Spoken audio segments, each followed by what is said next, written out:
Halo Sobat Insiders, selamat datang di channel History Insight. Channel ini akan menyajikan sejarah bangsa Indonesia pada masa lampau dan akan diceritakan kembali pada masa kini. Untuk Sobat Insiders yang belum subscribe channel ini, temukan logo History Insight, klik tombol subscribe, klik juga tombol loncengnya, agar Sobat Insiders menjadi orang pertama yang mengetahui video terbaru dari History Insight. Tonton videonya sampai selesai, agar informasi dapat disampaikan secara lengkap. Semoga bermanfaat dan dapat menambah pengetahuan bagi kita semua. Salam History Insight.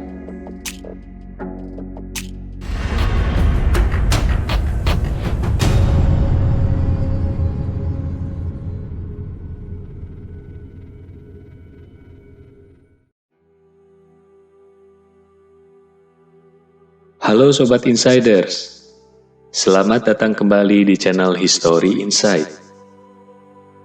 Kali ini kita akan membahas atau kita akan kembali kepada sejarah bangsa Indonesia, di mana peristiwa ini terjadi sudah lama sekali, yaitu peristiwa letusan Gunung Tambora tahun 1815. Letusan Gunung Tambora tahun 1815 adalah salah satu letusan gunung berapi yang paling kuat dalam sejarah yang tertulis. Dan hal ini diklasifikasikan sebagai peristiwa dengan VAI 7. Gunung Tambora terletak di Pulau Sumbawa di Indonesia. Letusan ini dimulai pada 10 April 1815.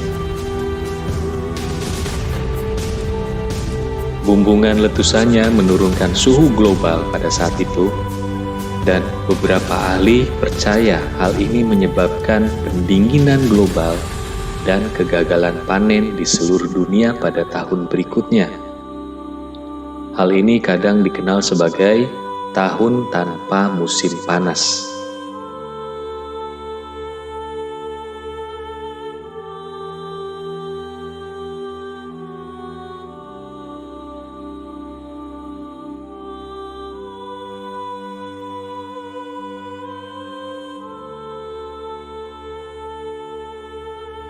Kronologi letusan Gunung Tambora pada tahun 1815 ini dimulai pada saat Gunung Tambora mengalami ketidakaktifan selama beberapa abad sebelum tahun 1815. Hal ini dikenal dengan nama Gunung Berapi Tidur.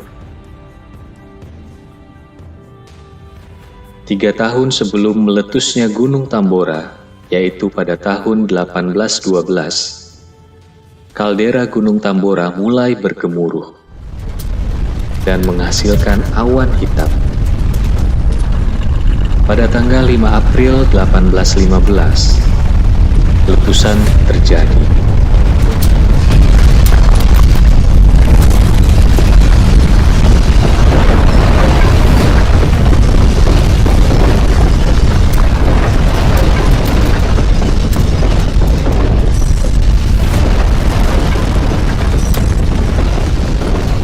Diikuti dengan suara guruh yang terdengar di Makassar, Sulawesi, di mana jaraknya ini adalah 380 km dari Gedung Tambora.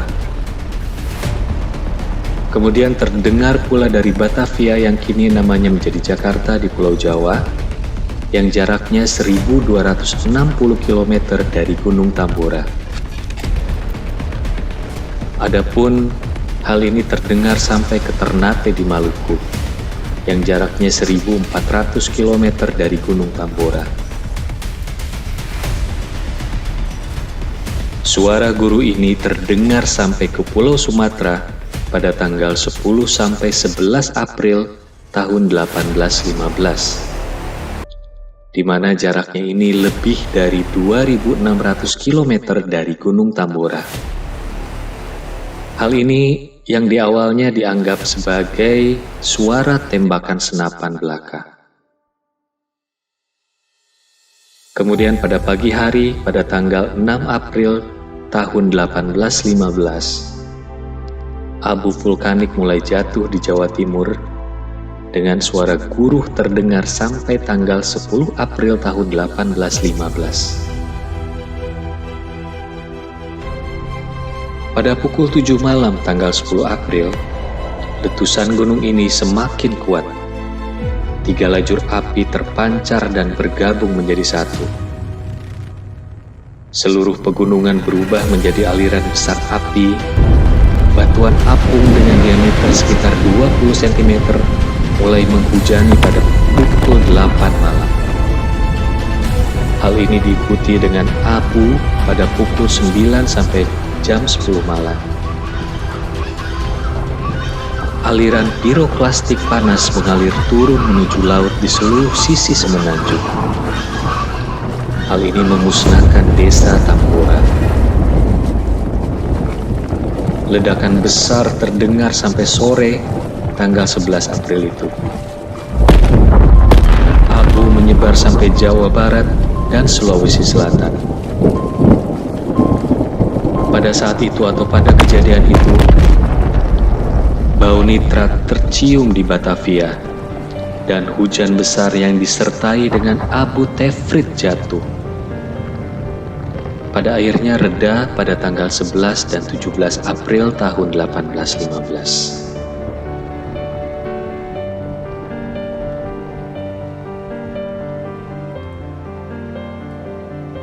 Letusan tersebut masuk dalam skala 7 pada skala Volcanic Explosivity Index. Letusan ini 4 kali lebih kuat daripada letusan Gunung Krakatau pada tahun 1883.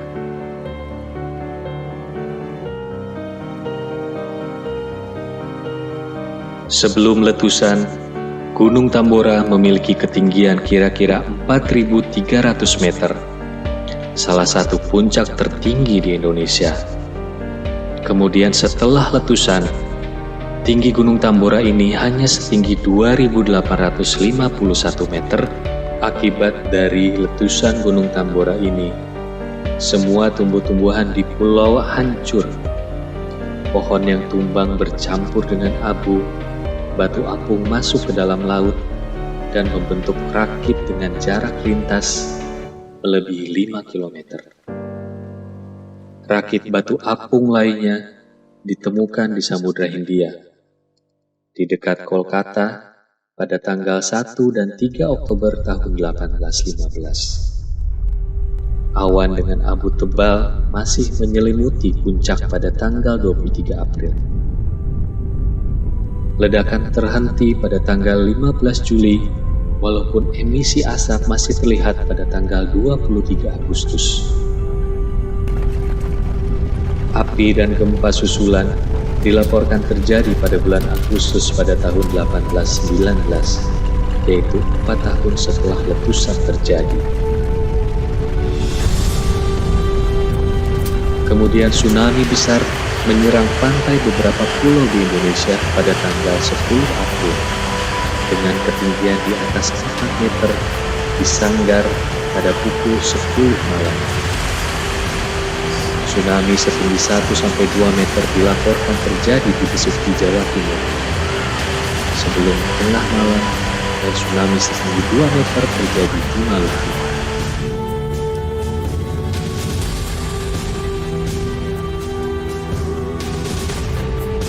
Tinggi asap letusan mencapai stratosfer dengan ketinggian lebih dari 43 km. Partikel abu jatuh 1-2 minggu setelah letusan terjadi. Tetapi terdapat partikel abu yang tetap berada di atmosfer bumi selama beberapa bulan sampai beberapa tahun pada ketinggian 10-30 km jauhnya. Angin bujur menyebarkan partikel tersebut di sekeliling dunia, membuat terjadinya fenomena.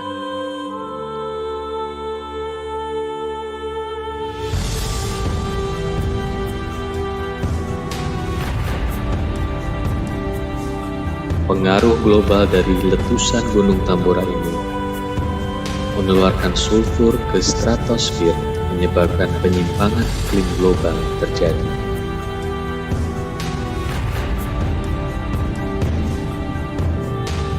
Pada musim semi dan musim panas tahun 1816, sebuah kabut kering terlihat di timur laut Amerika Serikat. Kabut tersebut memerahkan dan mengurangi cahaya matahari, seperti bintik pada matahari yang terlihat dengan mata telanjang pada saat itu. Baik angin atau hujan tidak dapat menghilangkan kabut tersebut. Kabut tersebut diidentifikasikan sebagai kabut aerosol sulfat stratosfer. Kemudian pada musim panas tahun 1816 tersebut, negara di belahan utara menderita karena kondisi cuaca yang berubah. Hal ini disebut sebagai tahun tanpa musim panas. Kemudian pada tanggal 4 Juni tahun 1816, cuaca penuh es dilaporkan di Connecticut, dan pada hari berikutnya, hampir seluruh New England digenggam oleh dingin. Pada tanggal 6 Juni tahun 1816, salju turun di Albany, New York, dan Dennisville, Maine. Kondisi serupa muncul untuk setidaknya 3 bulan dan menyebabkan gagal panen di Amerika Utara. Kanada mengalami musim panas yang sangat dingin. Salju setebal 30 cm terhimpun di dekat kota Quebec dari tanggal 6 sampai 10 Juni tahun 1816. Tahun 1816 adalah tahun terdingin kedua di belahan bumi utara sejak tahun 1400 Masehi, setelah letusan gunung Huayna Putih di Peru pada tahun 1600. Pada tahun 1810-an adalah dekade terdingin dalam rekor sebagai hasil dari letusan Tambora pada tahun 1815. Dan juga musim panas yang lebih dingin, bagian dari Eropa mengalami badai salju yang lebih deras. Kemudian pengaruh global dari letusan Gunung Tambora ini adalah perubahan iklim yang disalahkan sebagai penyebab wabah tifus di Eropa Tenggara dan Laut Tengah bagian timur di antara tahun 1816 dan tahun 1819. Pada saat itu banyak ternak meninggal di New England selama musim dingin antara tahun 1816 sampai tahun 1817. Pada saat itu suhu udara yang dingin dan hujan besar menyebabkan gagal panen di Kepulauan Britania. Keluarga-keluarga di Wales mengungsi dan mengemis untuk makanan. Kelaparan merata di Irlandia Utara dan Barat Daya karena gandum, heifer, dan kentang mengalami gagal panen. Hal ini krisis terjadi di Jerman. Harga makanan naik dengan tajam akibat kenaikan harga yang tidak diketahui penyebabnya. Demonstrasi di depan pasar dan toko roti yang diikuti dengan kerusuhan, pembakaran rumah, dan perampokan yang terjadi di banyak kota-kota di Eropa. Hal ini adalah kelaparan yang terburuk yang terjadi pada abad ke-19.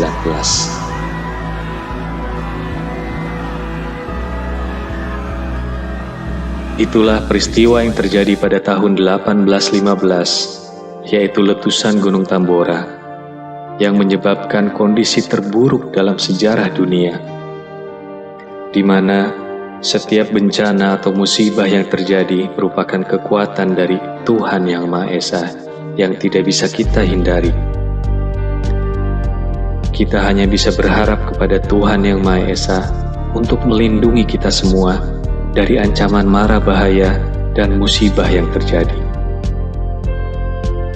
Untuk Sobat Insiders yang belum subscribe channel ini, temukan logo History Insight, temukan pula tombol subscribe, dan tekan pula tombol loncengnya, agar Sobat Insiders dapat mengetahui video terbaru dari History Insight.